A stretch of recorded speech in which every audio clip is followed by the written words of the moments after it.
आज आपके साथ ढाबा स्टाइल खट्टे आलू बनाने की बहुत ही ज़बरदस्त किस्म की रेसिपी शेयर कर रहा हूँ। इंशाल्लाह इस तरह से अगर आप खट्टे आलू बनाएंगे, यकीन करें आपको मज़ा आने वाला है। बहुत ही चटपटे से इंशाल्लाह इसको हम बनाएंगे और बहुत ही आसान तरीके से बनाएंगे। और आपसे गुजारिश ये करूँगा कि अगर आपके चटपटे आलू खाने का दिल कर रहा हो ना, तो आप इस रेसिपी को ज़रूर ट्राई कीजिएगा। इंशाल्लाह आपको मज़ा आएगा। तो चले मिल के बनाते हैं। बिस्मिल्लाहिर्रहमानिर्रहीम। सबसे पहले आपने ले लेनी है 2 चम्मच इमली और कोई आधे घंटे पहले ना आपने इसको पानी के अंदर भिगो के रख देना है, ताकि इमली की गुठलियाँ अलग हो जाएं और इसका पल्प अलग हो जाए। सिर्फ हमें चाहिए होगा इमली का पल्प। और जो एक बिल्कुल ब्लैक वाली इमली होती है ना, उसका इस्तेमाल नहीं किया करें। जो बिल्कुल सूखी ब्लैक होती है, उसके अंदर इतनी ज़्यादा खटास भी नहीं होती और इतना अच्छा टेस्ट भी नहीं होता है। इमली वो लें जो थोड़ी सी गीली हो और थोड़ी सी सुर्खपन में हो। 1 किलो मैंने लिए हैं आलू। और जब भी आप आलूओं को उबालें तो उसकी स्किन को उतार दिया करें। इससे क्या होता है कि आलू के अंदर जो स्टार्च होता है ना, वो चीज़ ख़त्म हो जाती है। ठीक है, थोड़ा सा आपने इसके अंदर नमक ऐड कर देना है और 2 चुटकी आपने इसके अंदर ज़रदा कलर यानी कि जो ऑरेंज कलर होता है ना, वो ऐड कर देना है। आलू के ऊपर लगा देना है कवर। 10 से 12 मिनट के अंदर ना आलू बेहतरीन गल जाएंगे। 10 से 12 मिनट के बाद कवर हटा के सबसे पहले आपने आलूओं को चेक कर लेना है। तो मैंने आलू पहले ही चेक कर लिए थे। इसका चूल्हा मैंने बंद कर दिया है। अभी आपको मैं ज़रा दिखा भी देता हूँ आलूओं की क्या कंडीशन है। आलू इसके अंदर ना अच्छे गलने चाहिए। अगर आलू थोड़े से भी खड़े होंगे ना, तो खट्टे आलू के अंदर फिर मज़ा नहीं आता। सही है, तो इसका जो पानी है उसको अलग कर देंगे और आलू सिर्फ हमने रख लेने हैं।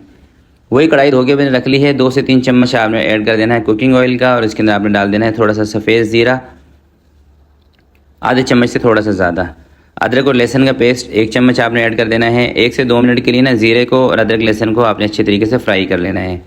ज़ीरा थोड़ा सा कड़क हो जाएगा और अदरक लहसुन का कच्चापन ख़त्म हो जाएगा।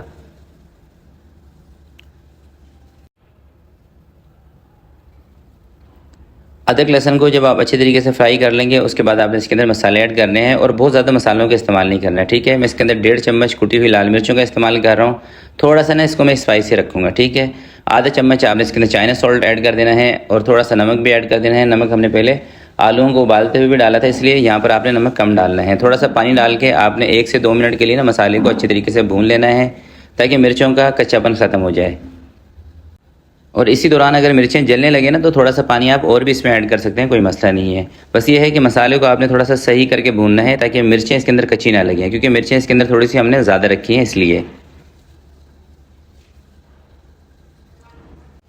अच्छी तरह से मसाले को भूनने के बाद आपने इमली का पल्प इसके अंदर शामिल कर देना है और 1 चम्मच आपने इसके अंदर चीनी भी ऐड कर देनी है। चीनी इसके टेस्ट को ना इन्हेंस कर देगी। थोड़ी सी आप इसके अंदर टाटरी भी ऐड कर दें। टाटरी से ये होगा कि थोड़े से आलू आपके खट्टे सही बनेंगे। अगर आप टाटरी का इस्तेमाल नहीं करना चाहते, तो फिर इमली का इस्तेमाल आपने शुरू में थोड़ा सा ज़्यादा करना है। धनिया कुटा हुआ इसके अंदर ऐड करना है आधा चम्मच। अब 2 से 3 मिनट ना आपने इसको थोड़ा सा पका लेना है, ताकि इसकी एक बेहतरीन सी सॉस बन जाए। जब एक बेहतरीन सी सॉस तैयार हो जाएगी, फिर आपने उसके अंदर ना उठा के आलू डाल देने हैं। और आलू डालने के बाद 1 से 2 मिनट आपने आलूओं के साथ ही इसको पकाना है। और एक स्पेशल काम भी हम करेंगे, जिससे मसाला बहुत अच्छे तरीके से आलूओं के ऊपर चढ़ जाएगा। तो जब ये इस तरह से अच्छी सी एक सॉस से बन जाएगी, ये आलू उठा के आपने डाल देने हैं। अच्छे तरीके से इसको मिक्स करना है। अब आपने लेना है 1 चम्मच कॉर्नफ्लोर का, थोड़ा सा उसको पानी के अंदर हल करके वो आपने इसके अंदर ऐड कर देना है। कॉर्नफ्लोर जब आप इसके अंदर ऐड करेंगे, तो उससे मसाले की जो पकड़ है ना, वो आलूओं के ऊपर बहुत बेहतरीन हो जाएगी। और ठंडे होने के बाद भी ना मसाले ने ना आलूओं को छोड़ना नहीं है। तो ये आ गया है 1 चम्मच कॉर्नफ्लोर। थोड़े से पानी के अंदर 1 चम्मच कॉर्नफ्लोर को आपने हल करके इसके अंदर ऐड कर देना है। फ़ायदा मैंने आपको बता दिया था। अच्छा, कॉर्नफ्लोर डालने के बाद ना 1 से 2 मिनट आपने इसको थोड़ा सा पका लेना है, ताकि कॉर्नफ्लोर का कच्चापन ख़त्म हो जाए और ये मसाला एक अच्छे तरीके से आलूओं के ऊपर चढ़ जाए। अच्छी तरह से इसकी कोटिंग हो जाएगी।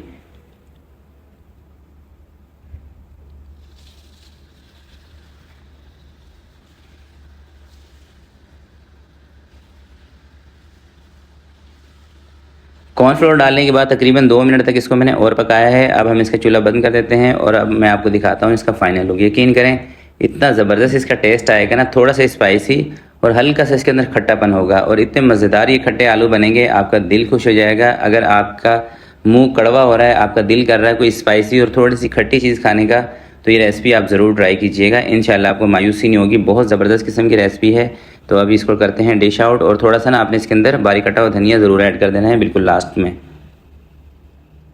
धनिया से ना खूबसूरती भी आ जाती है इसके अंदर। और ये देखिए माशाल्लाह से, आप इसका लुक चेक करें, मसाला चेक करें कितना आलूओं के ऊपर चढ़ा हुआ है। बिल्कुल मसाले से लदे हुए आलू हैं और बहुत ज़बरदस्त ये रेसिपी है। ज़रूर आपने इसको ट्राई करना है और अपना फ़ीडबैक इसी वीडियो के नीचे कमेंट में आके आपने मुझे ज़रूर बताना है। तो आज के लिए इतना ही, आपसे मिलते हैं किसी नेक्स्ट वीडियो में। तब तक के लिए अपना बहुत सारा ख्याल रखिएगा, अपने वालिदैन का ख्याल रखिएगा। अल्लाह हाफिज़।